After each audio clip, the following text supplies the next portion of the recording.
Et yo tout le monde, c'est Okuri pour une nouvelle vidéo. On va décider, je vais décider du coup, mais vous dites dans les commentaires si vous n'êtes pas d'accord. Je vais essayer de les activer parce que parfois ça s'active pas, alors que j'active, donc voilà. Donc on va dire quel est le meilleur jeu de stratégie.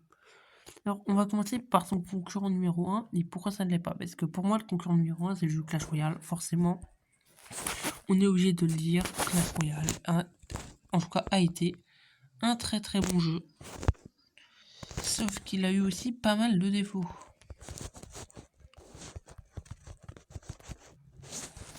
Je vais poser ça, hop, hop, hop, hop. Donc, pourquoi est-ce que Clash Royale, je le mets pas dans le truc? Il y en a, ils savent très bien. Il y en a, ils ont déjà compris. Et il y en a, ils sont pas d'accord. Il y en a, ils vont dire, ouais, mais c'est éclaté maintenant. Avant, ouais, mais maintenant c'est nul. Alors, on va d'abord dire le fait que Clash Royale a toujours été un jeu de stratégie avec des cartes plus ou moins embêtantes. Et souvent, les cartes, elles étaient bien cancers. Hein. Vraiment, t'en as eu pas mal des cancers, comme l'électro-géant. Ça, c'est une des raisons pour lesquelles ça ne l'est pas. En fait, on va commencer par les raisons pour lesquelles ça ne l'est pas, et finir par les raisons pourquoi ça aurait pu l'être. Alors déjà, t'as donc l'électro-géant. C'est une carte cancer, comme le MK, mais ça encore, je trouve pas si cancer que ça. Ça, c'est les joueurs, ils disent ouais, c'est cancer, mais c'est pas vraiment si raciste que ça. Oui, ça, c'est le terme de Clash Royale pour ceux qui savent. Donc, t'as aussi d'autres cartes comme le tapis, et t'as aussi en fait un autre truc qui rend le jeu éclaté. Les évolutions. Donc, en fait, c'est ça le problème. C'est que les évolutions, c'est bien, hein.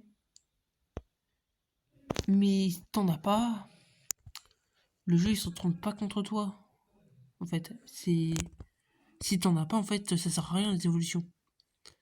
C'est que sur Brawl Stars, je vais prendre un exemple, sur Brawl Stars, t'as pas...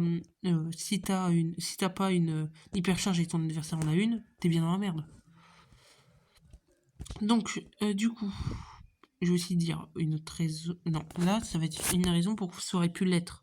T'as les troupes de tour qui varient le jeu et qui le diversifient du coup. T'as aussi des possibilités de stratégie assez amusantes quand même, avec des bonnes compos, malgré le fait qu'il y a plein de cartes qui sont chiantes. T'as aussi beaucoup de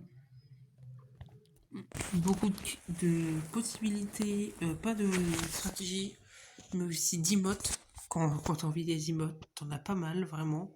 C'est très varié, je trouve. Et maintenant, on va passer direct au meilleur jeu. Je suis dessus actuellement. Je parle bien sûr pour le meilleur jeu de stratégie, pour moi. Versus Zombie 2.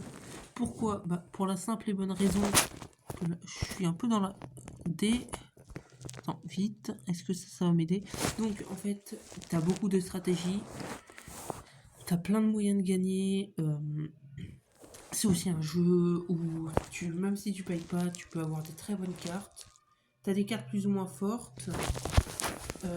Ta stratégie peut rendre tes cartes nulles très très fortes.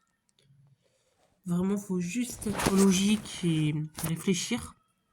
C'est le seul critère demandé comparé aux autres jeux de stratégie. Ou même si tu réfléchis, en général, ça fonctionne pas du tout. Parce que quand tu vas loin, voilà. Là, c'est un jeu qui est vraiment assez amusant. Parce que plus tu vas aller loin, plus c'est dur. Et parfois, en fait, ce qu'ils vont faire, c'est t'imposer des cartes ou mettre des cartes au hasard. En fait, ils peuvent t'imposer plein de choses. T'as plein de modes aussi qui peuvent revarier le jeu.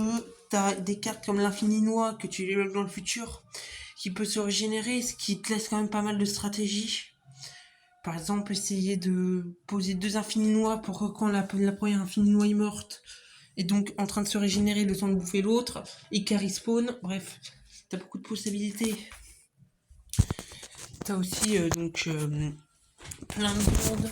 Après, t'as une faille, t'as plein de choses quand t'as fini le jeu. Tu peux aussi faire des joueurs contre joueurs. Si en plus c'est pas si simple que ça, il y en a qui peuvent dire ouais c'est facile. Exemple, hein, pour moi pour l'instant, bon là je suis pas loin mais j'ai déjà fini le jeu il y a longtemps. Donc, en fait, il y avait un truc, c'est que là, il y a quelques mois, j'ai fait donc le boss le plus dur pour moi du jeu. En tout cas, je me rappelle plus du dernier boss, mais donc du dernier monde. Mais en tout cas, je sais que le boss, donc d'un certain monde, était assez dur.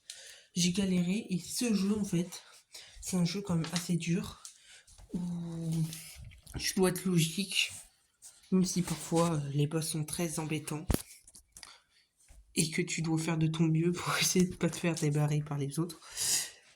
Mais en vrai, c'est un jeu qui, dans tous les mondes, t'as des trucs originaux. T'as les tombes, t'as de l'eau, t'as plein de choses. Bah, installez-le, vous allez voir, c'est trop bien. Si vous aimez la stratégie. A plus, c'était au curry, à plus pour une nouvelle vidéo.